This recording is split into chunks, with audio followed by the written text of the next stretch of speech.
운명의 모래시계 8화. 과거의 기억들이 보이는 복선들. 일부 민주의 절망적인 귀가. 나경과의 만남을 마치고 집으로 돌아온 민주. 손에는 여전히 초음파 사진이 들려 있었어요. 현관문을 열고 들어서자 진영이 거실 소파에 앉아 있었어요. 다녀왔어. 민주가 차갑게 인사했어요. 어디 갔다 왔어? 연락도 안 되고. 진영이 불안한 목소리로 물었어요. 민주는 진영을 똑바로 바라봤어요. 당신 알고 있지? 진영의 얼굴이 하얗게 질렸어요. 뭐? 방금 김나경 만나고 왔어. 진영이 벌떡 일어났어요. 민주야. 그건 이것도 받고. 민주가 초음파 사진을 진영 앞에 던졌어요. 진영은 그 사진을 보며 주저앉을 뻔했어요.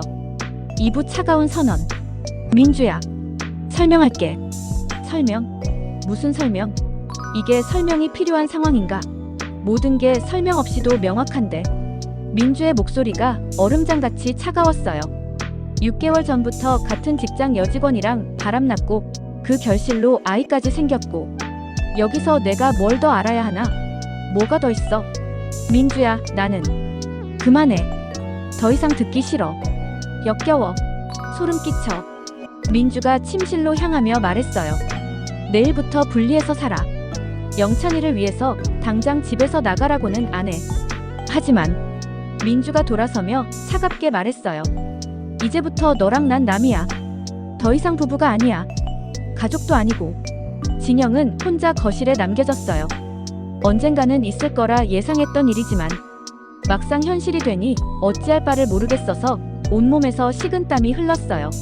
뭐지 예상했던 일이었는데 근데 이게 맞나? 산부 선재의 걱정. 다음날 아침 선재는 민주가 걱정되어 문자를 보냈어요. 선재 안녕하세요. 오늘은 기분이 좀 괜찮은지 모르겠네요. 민주씨가 혹시 혼자 힘들어할까봐 걱정돼서 연락했어요. 민주가 핸드폰을 확인하고 답장을 보냈어요. 민주 괜찮지 않아요. 정말 많이 힘들어요. 선재 시간 되시면 만나서 이야기해요. 혼자 있으면 더 힘드실 것 같아서요. 민주는 잠시 망설였지만 답장했어요. 민주 고마워요. 점심시간에 학교 앞에서 만날까요? 선재네. 제가 먼저 가서 기다리고 있을게요.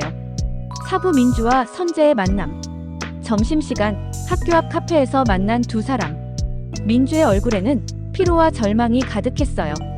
많이 힘드셨나봐요. 선재가 조심스럽게 말했어요. 어제 정말. 민주가 떨리는 목소리로 말했어요. 말씀하기 어려우시면. 아니에요. 선재 씨한테는 말하고 싶어요. 민주가 깊게 숨을 쉬며 말했어요. 남편의 불륜 상대가 임신했어요. 선재의 주먹이 절로 쥐어졌어요. 정말이에요? 초음파 사진까지 보여줬어요.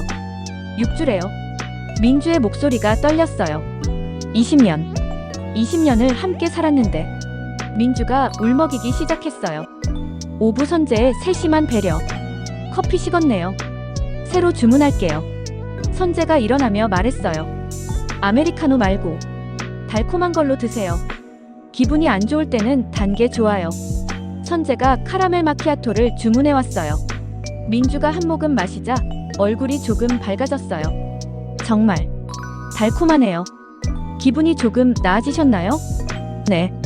신기해요. 어떻게 제가 단 걸 좋아하는 줄 아셨어요? 선재의 심장이 뛰었어요. 20년 전에도 민주는 힘들 때마다 달콤한 음료를 찾았거든요. 직감이요. 육부 민주가 느끼는 익숙함. 선재 씨는 정말 세심하세요. 민주가 말했어요. 제가 뭘 좋아하는지 어떻게 그렇게 잘 아시는지. 예를 들면요. 이런 달콤한 음료수도 그렇고 지난번에 영찬이한테 해준 말들도 그렇고. 민주가 선재를 바라보며 말했어요. 처음 만난 사이 같지 않아요. 선재가 조심스럽게 물었어요. 혹시 어렸을 때 기억이 좀 흐린 편이세요? 어떻게 아셨어요? 사실 어린 시절 기억이 거의 없어요. 사고라도 당하셨나요? 교통사고가 크게 났었대요. 살아있는 게 기적일 정도로. 기억은 안 나지만 저는 19살 이전의 기억이 거의 없어요. 선재의 가슴이 아팠어요. 그 사고, 그 사고 때문에 민주가 자신을 잊어버린 거였어요. 실부 진영의 어색한 하루. 오후, 진영의 사무실. 평소 같으면 민주가 챙겨주던 점심 도시락이 없었어요. 진영씨, 오늘 도시락 안 가져오셨네요? 동료가 물었어요. 아, 그냥 오랜만에 밖에서 먹으려고. 진영이 어색하게 답했어요. 편의점에서 컵라면을 사서 먹으며 진영은 문득 생각했어요. 민주가 매일 이렇게 챙겨줬구나. 본인도 출근 준비하느라 바쁠 텐데 아침마다 내 도시락을. 하지만 아직은 민주에 대한 미련보다는 불편함을 조금 느끼는 정도였어요. 며칠만 지나면 익숙해지겠지. 이제 곧 이혼해야 하니까.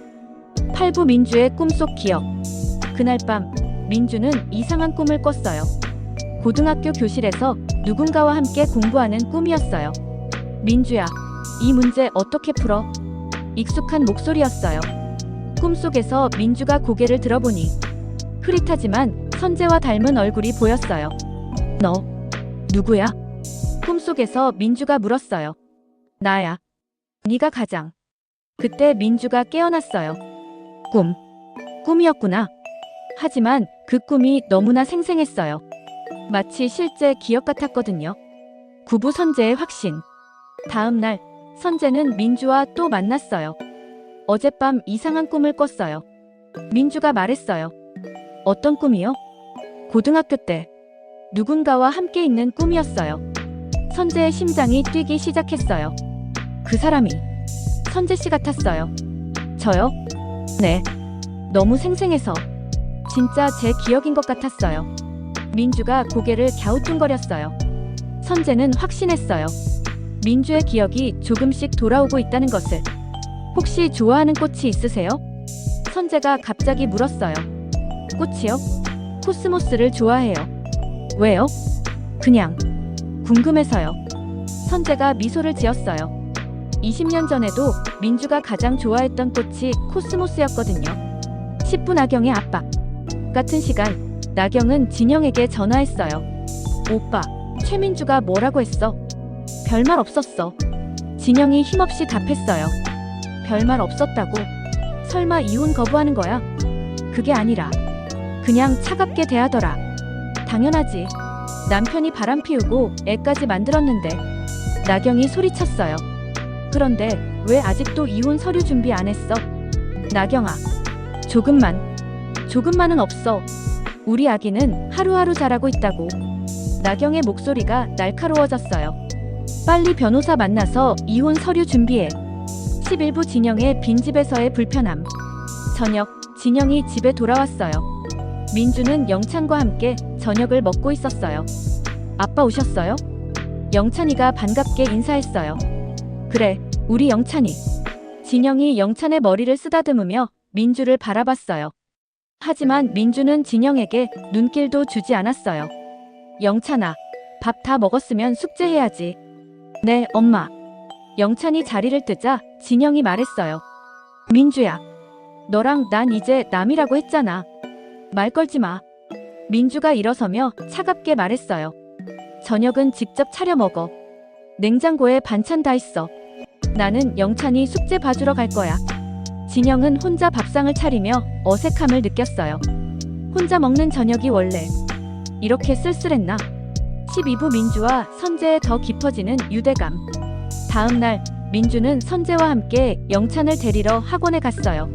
엄마, 선재 아저씨. 영찬이가 신나게 뛰어왔어요. 오늘도 함께 가요? 그래야겠다. 영찬이가 좋아하니까. 선재가 웃으며 답했어요. 세 사람이 함께 걸어가는 모습을 본 사람들이 수군거렸어요. 정말 화목해 보이는 가족이네. 아이도 아버지를 많이 따르는 것 같고. 민주는 그 말을 듣고 이상한 기분이 들었어요. 영찬이가 선재를 많이 따르는 건 사실이었거든요. 선재씨, 혹시 아이 있으세요? 없어요. 그런데 영찬이랑 정말 잘 놀아주시네요. 원래 아이들을 좋아해요. 선재가 영찬의 머리를 쓰다듬으며 말했어요. 13부 영찬이의 변화. 아저씨, 이거 봐요. 영찬이가 학원에서 그린 그림을 보여줬어요. 공원에서 세 사람이 함께 있는 그림이었어요. 우리 저번에 공원에서 오리 봤던 거 그린 거예요. 영찬이가 신나게 설명했어요. 정말 잘 그렸네. 선재가 칭찬해줬어요. 아저씨랑 있으면 정말 재미있어요. 영찬이의 순수한 말에 민주의 가슴이 따뜻해졌어요. 요즘 영찬이가 많이 밝아진 것 같았거든요. 진영과는 다르게 선재는 영찬이와 눈높이를 맞춰서 대화했어요. 영찬이가 선재 씨를 정말 좋아하는구나. 14부 진영의 소외감. 저녁 진영이 집에 돌아왔을 때 민주와 영찬이가 웃으며 이야기하고 있었어요. 오늘 아저씨가 영찬이가 신나게 이야기하다가 진영을 보고 말을 멈췄어요. 아, 아빠 왔구나. 응. 뭔 이야기하고 있었어? 그냥. 영찬이가 대답을 피하며 방으로 들어갔어요. 진영은 이상한 기분이 들었어요. 아저씨? 누구지? 하지만 민주에게 물어볼 수도 없었어요. 말 걸지 말라고 했으니까요. 15부 기억의 문턱에서. 그날 밤 민주는 또 꿈을 꿨어요. 이번에는 더 선명했어요. 석양이 비치는 고등학교 옥상이었어요. 자신과 지금의 선재와 닮은 남학생이 둘만 있었어요. 민주야. 그 남학생이 민주의 손을 잡았어요. 선재야. 꿈속의 민주가 떨리는 목소리로 말했어요. 나 너를 좋아해. 선재 같은 남학생이 진심 어린 눈빛으로 고백했어요. 나도 너를. 꿈속의 민주가 얼굴을 빨갛게 하며 대답하려는 순간 그 남학생이 민주의 뺨에 부드럽게 키스했어요. 선재야.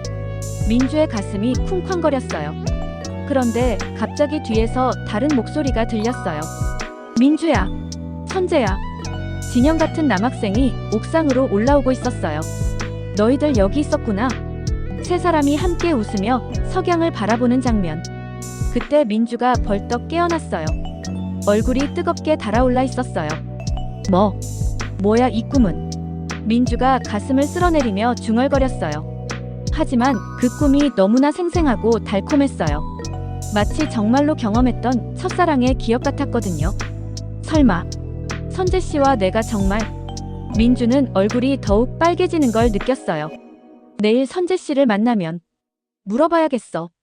민주의 기억 속에서 과거의 조각들이 하나씩 떠오르기 시작했습니다. 선재에 대한 익숙함과 편안함, 그리고 꿈속에서 나타나는 세 사람의 모습.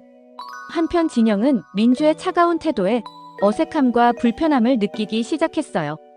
과연 민주는 언제 모든 기억을 되찾을까요? 그리고 진영은 자신의 선택을 후회하게 될까요? 9화도 놓치지 마세요. 구독과 좋아요 잊지 마세요.